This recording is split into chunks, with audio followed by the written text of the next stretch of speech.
It says there in verse 26, moreover, ye see and hear that not alone at Ephesus, but almost throughout all Asia, this Paul, they're not happy with it. This Paul hath persuaded and turned away much people.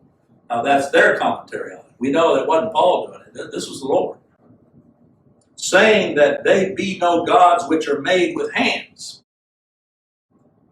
Now just pause for a second, because it's one thing to talk about the seventh wonder of the world and Temple of Diana. Think about the number of temples that are right here in our vicinity.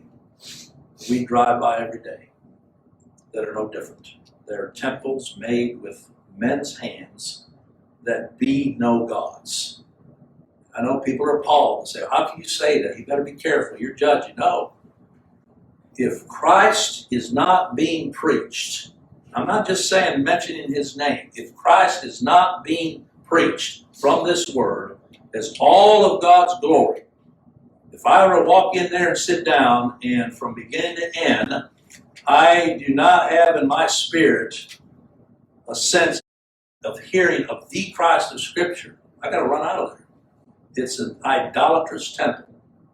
But just like in this day, people support these things. It was people that worshiped these non-gods. They were gods that were figments of their imagination and that they ran after. And we see Paul as a preacher of the gospel, declaring it simply and plainly for what it is in verse 26, saying they be no gods. If you want to get somebody upset that's been in an organization and denomination for a number of years and considers that they're okay, just tell them, based on the word, that the God that they worship is no God at all. You will have no small stir. And if it ever lights a fire, I've seen this in certain congregations where the Lord has been pleased to teach one member of that congregation and they begin to speak up. And the next thing you know, they want that one out. It's like a sore tooth. They want it removed. Why? Because they want to continue on with the way that they worship, and they're proud of it.